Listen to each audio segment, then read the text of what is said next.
Now, real people, real opinions. Nighttime Talk. Ireland's classic hits radio. I want to welcome my first guest, Nicola Tallant, investigative crime journalist. Nicola's Crime World podcast, which focuses on criminals and drugs, dropped an exclusive interview with Gerry Hutch yesterday, and she joins me now to talk about it. Hi, Nicola. Thank you so much for joining me. Good evening, Gary. So you sat down with veteran criminal and now election candidate Gerry The Monk Hutch for a 3-part interview. I listened to 2 parts today and it was absolutely fascinating. For those that don't know, can you just give us a brief background of his life as a criminal? I will, and I'll tell you that I didn't sit down for a 3-part interview. I sat down for what I thought was going to be one interview, but it was so long we had to break it up into 3 parts, such is the way with podcasts. Hutch is basically a sort of almost a celebrity-style criminal, I suppose you could call him. He is nicknamed The Monk. He's been around since the 1980s, when he kind of would have been in his 20s, and became the suspect in the first of 2 big armed robberies that Gardaí believe he was involved in. He sort of gained his reputation through the media, really, because he was one of the criminals that was being reported on a lot at the time by the late Veronica Guerin, and in McGill magazine. There was kind of a handful, really, of criminals back then that were known to the public by their nicknames at the time, and he was one of them. And he sort of, last conviction would have been in the 90s. He goes on then to settle a Criminal Assets Bureau tax bill, which enables the media to name him at long last, even though I think the dogs on the street knew who he was. And he paid up that bill and hadn't been before the court since, until last year, when he was charged with murder at the Regency Hotel, and that was a charge that he was found not guilty of. He walked free from the Special Criminal Court, and the judges said the state didn't have the evidence to convict him. And did you get an impression, Nicola, of who the man is, more so than you have in the past, talking to him over the course of the interview? Oh, definitely. I mean, he hasn't really... he did one interview before, during which he was kind of repeatedly quizzed about his involvement in organised crime and involvement in various crimes, his money matters and all the rest of it. This was kind of, while we did challenge him about certain things that are being said about him, this was more of a forum where, I certainly wanted to allow him to talk about the feud, really, to get first-hand from him what happened. The feud has been the biggest kind of seminal moment in organised crime, really, in the history of the Irish state. It was the moment when an international drugs gang split, divided, went to war, and it resulted in, what has become the sanctions and, law enforcement from around the globe following to Dubai, the Kinahan management structure. So it's been a really important time, and obviously his family and the Hutch Organised Crime Group has been on one side of this feud. Everybody knows, what happened. There was the Regency Hotel attack, and what followed was a bit of often described as a massacre by the very powerful Kinahan grouping in Dublin, and quite a lot of Gerry Hutch's relatives, friends, and people from his community were killed, many and most of them innocent people. So I kind of wanted him to talk about that and to bring us through it from his point of view. We, as journalists, are constantly talking about that, third hand. We're piecing together the information. So for me, it was fascinating to hear him talk about the killers coming from, the assassins coming from in Lanzarote, where he was living, and also what he did over the years when he was on the run with a €1 million bounty on his head. He's back standing for election, which is quite extraordinary, really. The story, that whole story just, keeps unfolding. Every time you think it's come to an end, a new chapter starts, and I think this is one new chapter, you know. Well, that's what I wanted to get to, because, I mean, 2024, he's standing in the general election. Did you get a sense of what encouraged him to do so? Well, he says that the people asked him to vote or to stand, and they had asked him before. He says he's the people's choice. He's standing because he's asked, he says, rather than having a particular, you know, political ambition. He's not a very political guy, to be honest with you. Yeah. You know, he'd be standing on an independent ticket, and he would be going into, if he gets elected, he'll be going into the Dáil as an independent to represent his local community. Isn't that what it is? There seems to be comparisons being made all the time with Trump and this sort of anti-establishment vote, which indeed he might get. But, you know, we're not electing a president that is all powerful and can, you know, bring their buddies in to take high-powered positions. You're talking about an individual who's going for one of 4 seats in a constituency in Dublin. So yeah, he has policies as such, or whatever you'd call it, thoughts, I would think, around homelessness and immigration and all the issues that all the other politicians have. But he talks about how he's always been a politician locally. He's always mediated. He's got in the middle of disputes, and he's managed to work out how to sort them out. And I think maybe for him, that's what a politician means, you know, somebody who can mediate. His mediation obviously has been locally within the community and also at the very top level of organised crime, because he does speak in the interview about stepping in between his nephew Gerry Hutch and Daniel Kinahan when they fell out, which is what ultimately led to the feud. Yeah, that struck me in one of the episodes. He was talking about how people would come to him for the level-headedness and the mediation aspect of things. And I think in his head, he sees that as a useful tool, and probably is a useful tool when it comes to politics. Yeah. Did you get a sense of any remorse or regret about his past actions? Say that again? Did you get a feeling from him that there might be some remorse or regret for his previous life? Well, look, you see, the thing is that I'm not a guard, right? And I'm questioning him and, you know, certainly challenging him on some things, but most of the things are suspected, right? So he has convictions from the 1980s and 90s, and that's where it stops. The rest of his life and his involvement in organised crime is a suspicion of an involvement. So it's difficult to have a very clear conversation with him, because he's not going to admit to me something that's going to end up having the guards on his door this morning, walking him down to the police station to, you know, maybe charge him with some crime he's admitted. So, you know, we're lacking that middle bit, I suppose, in the conversation. What he did say was that he has changed. He says he has mellowed, you know, as we maybe all do as time goes on.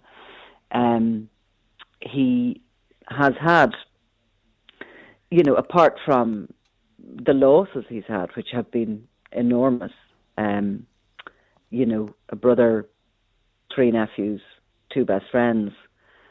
But apart from that, he also faced the possibility of life imprisonment himself before the Special Criminal Court, where there's a huge conviction rate.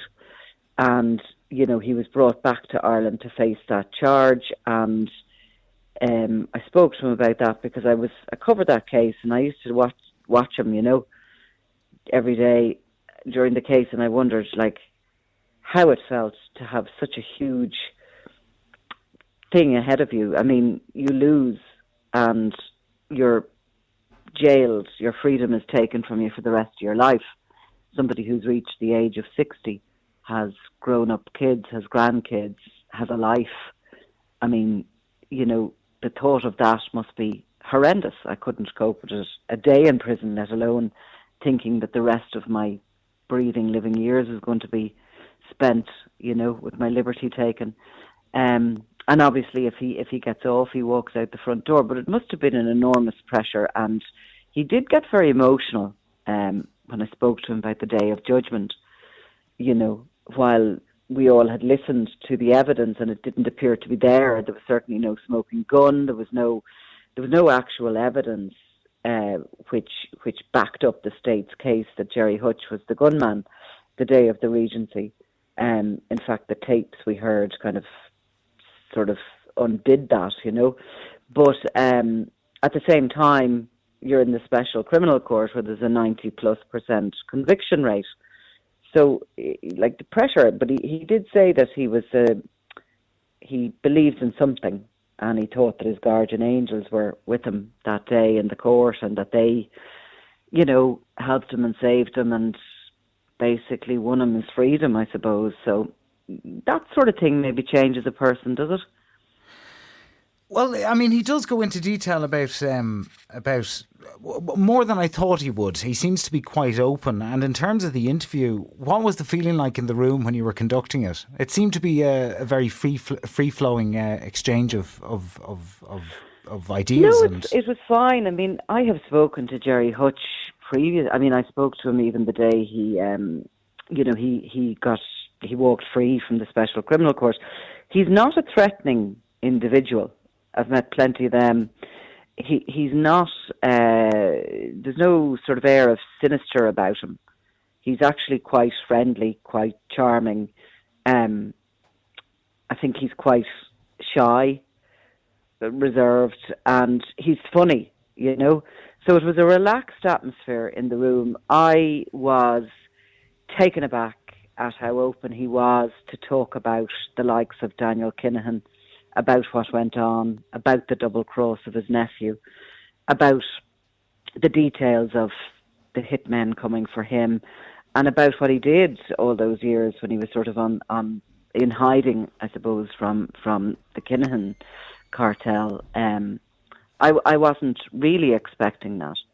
When he came in, he flew into the airport earlier in the week, and I questioned him at the airport about, of course, he's before the courts in Spain as a suspect at the moment, not charged with money laundering. He was in cuffs about 2 days after the story broke that he was considering going for election.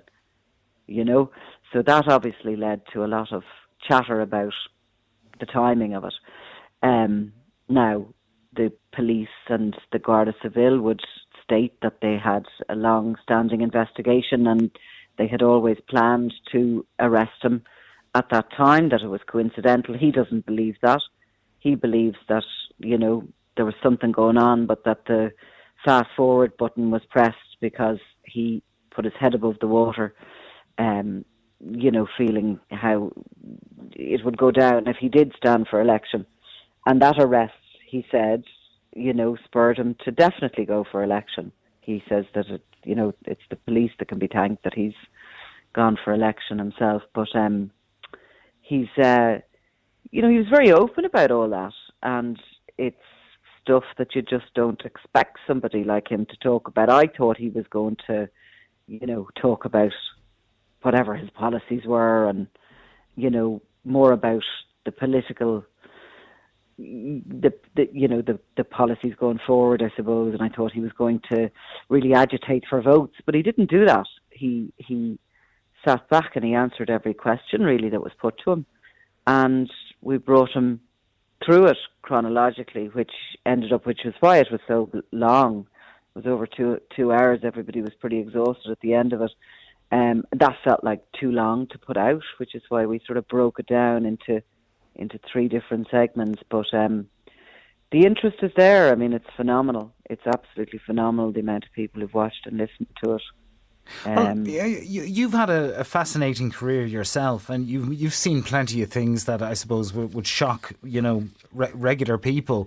Have you been in any way surprised by the reaction to him standing? Because I know anecdotally from talking to people that they think it's not a bad idea. I would have expected more sort of pushback against it, but there hasn't been.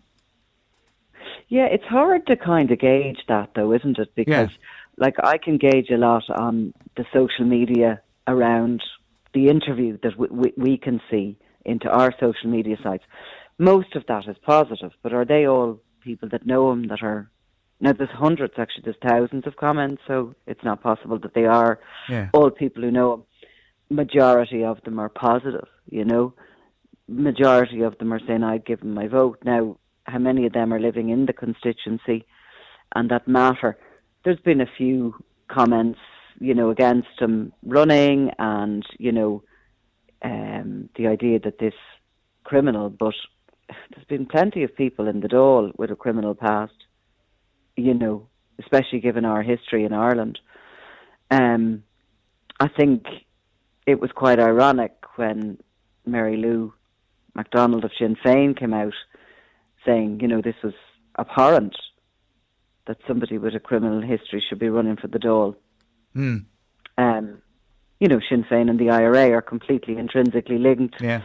And most of the criminality that went on in this country was, conducted really by the IRA and what came after them. So that feels a bit hypocritical to me. He has, I don't know, is there a bit of shock about it? I think there was a sense that people didn't believe. They thought he was just agitating, that he was just throwing out a story, that he might go for it. But now that he's actually got the papers and he's running and his posters are up all over Dublin and he is running, maybe they're starting to pick themselves up about it.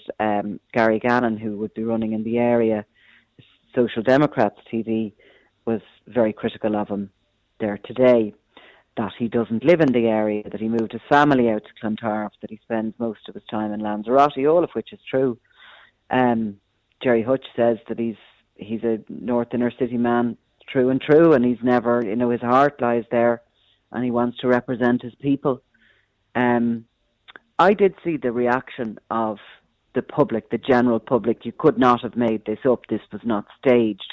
The day he walked out of the court, and everybody, of course, was listening to the trial and very intent on that trial all the way through it. And he's found not guilty and he walks free, and he walked out of the courts into that little area of Dublin City, which was busy. There was all sorts of people going by, total kaleidoscope of people, and the place just went mad. Everybody cheering him, beeping him, wishing him well, congratulating him, delighted he'd been found not guilty. I remember covering it at the time on the news, and the reaction was exactly as you just explained. It was it was like a party atmosphere when he came out. But I was in the podcast I was listening today. I mean, this idea of an ordinary decent criminal. I mean, he spoke about not taking fivers out of purses, and like there was almost a code of conduct when he was growing up, in terms of his approach to his lifestyle.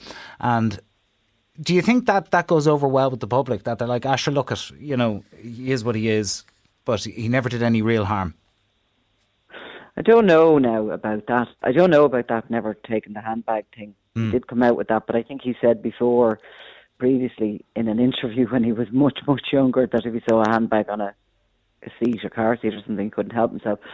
So, but I think that there is a code of conduct there that exists within the underworld, within gangland. There used to be one anyway. In Gerry Hutch's time, there was one, a code. And a few of certainly the rules that I know of it are, a man's word is his word, right? You never go back on that.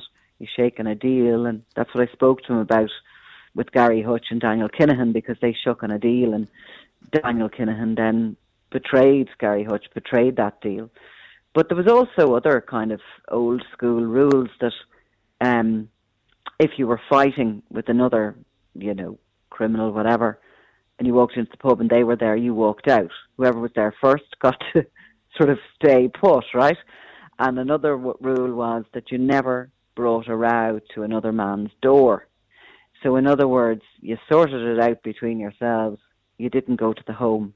You didn't involve wives, children, wider family, innocence.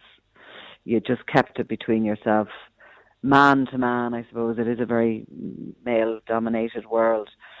And I think that if you dug down into what happened within the Kinahan-Hutch feud, all those rules are broken. There are no rules. there is no honour amongst thieves anymore. This is the new dawn. These are the new frontier, really. Everybody was fair game when it came to the Kinahans. They were targeting at one point. I mean, there was lots of things that didn't happen because the Gardaí thwarted the plots, but they were targeting girlfriends. They were talking about throwing acid in their faces, girlfriends of kind of, wider Hutch associate groupings. And, it was all pretty nasty. And each thing that happened was a new line in the sand crossed. And each thing that happened as well. So, so the end of all those old rules and honours, or whatever you'd call them. Did you get an impression of him in any way about, does he think he has any chance of getting elected at all? Oh, he does. He does? Oh, he does, yeah. He absolutely does. He thinks he's as good a chance as anyone. He thinks he's a pretty good chance. I am not very political. I'm not very politically aware, I'll be honest with you. So what I'll tell you now is probably stuff that more, politically intelligent people have told me, but it does make sense.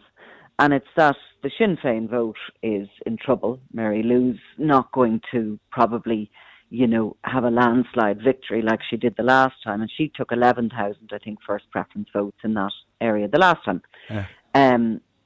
So there's going to be a lot up for grabs there from her, maybe from what she possibly loses there. A lot of those votes would have been what's called anti-establishment votes, people who are kind of voting against that Fianna Fáil, Fine Gael elite, as they see it. So he will pick those up, undoubtedly. Christy Burke, who used to run, who actually, the former Lord Mayor of Dublin, and he was a local councillor anyway. I don't think he ever made it in as a TD, but and also a man, by the way, that was escaped out of Mountjoy prison. So he had a criminal conviction as well for whatever it was. I won't say because I can't remember, but he certainly was in jail many, many years ago and was broken out. But he got 1,500 votes. He's not running this year, and I would imagine that a lot of people that have worked on behalf of Christie are probably campaigning for Gerry this time round. And there's other kind of votes there in the area, like there's that Hutch family are vast. There's so many of them. And I presume if you can't rely on your family voting for you, you're a bit goosed. And he is definitely popular in the, within the heartland of that north inner city. Is that going to be big enough, or is there enough people there registered to vote to get him in? I don't know. But I think he probably will do okay, and he could do really well. He could do, if he picks up that anti-establishment thing, he could do really well. I think, is he a celebrity candidate at this stage? Some people would probably give the vote for the laugh to say they did. Yeah, name recognition alone is it's off the charts in this one. And as you say, is he a celebrity candidate? It's certainly got the attention of people, that's for sure. And it's just fascinating. It's going to be interesting to see what happens. But Nicola, the third episode is coming out tomorrow. Tomorrow morning, yes, the third and final. I'm sure everybody would be sick listening to it at that stage, but it was very long. This one is really kind of digging down into his political ambitions, what he hopes to do. And he does talk about, the trials both he faced and his nephew Patrick faced as well, a murder trial relating to the Regency Hotel prior to him. And in that case, the case collapsed and the state entered a nolle prosequi. So he talks about those and his belief and thoughts behind what he calls it a witch hunt, So look, people get to hear him and they can make up their own minds. Nobody needs me to be pushing my agenda down their throats. I suppose our job, we felt, was to try and give him a forum to let him speak and let people make up their mind what he's like, whether he's truthful and has he a valid complaint to make. It's a fascinating listen, Nicola, I have to say, and that's available. Crime World podcast tomorrow, wherever you get your podcasts. Nicola, thank you so much for talking to us tonight. Thank you. Now, real people, real opinions. Nighttime Talk. Ireland's classic hits radio.